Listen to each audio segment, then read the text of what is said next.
How to open up an Excel or CSV file in Google Drive is a very handy trick to know how to do. It will allow you to have remote access no matter where you're at as long as you have an internet connection. In order to do this, there's one of two ways to do this.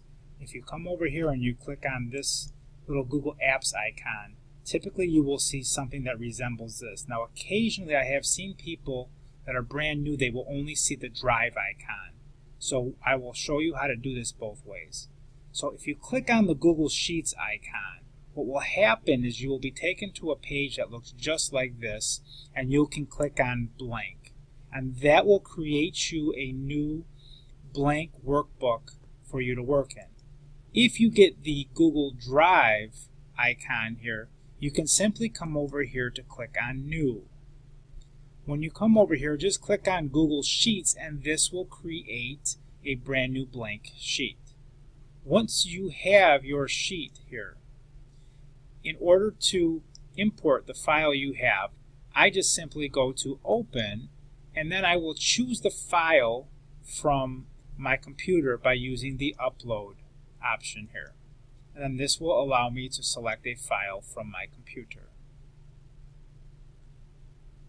Okay, so I would select the appropriate file. In this case, I have already done that. So what I'm going to do is I'm just going to rename this file to whatever I want to call it. Now I can make whatever edits I have. So I call people and their numbers are bad. I can delete them by simply highlighting the row, and I can come over here and I can just click delete row 4, and that would delete that whole row for me. Now if I want to add their email address, I can add it directly in this column C. So if I ask them, hey, what's your email address? That's where I would add it. Now, I want to point out that the notes section to import into eEdge is in the BJ column. So this is where you would add the notes here.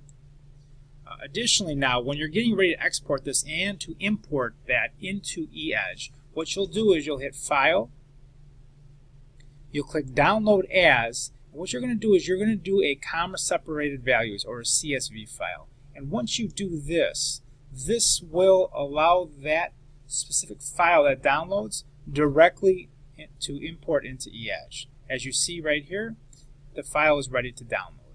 So you can import that file directly into eEdge in the CSV format.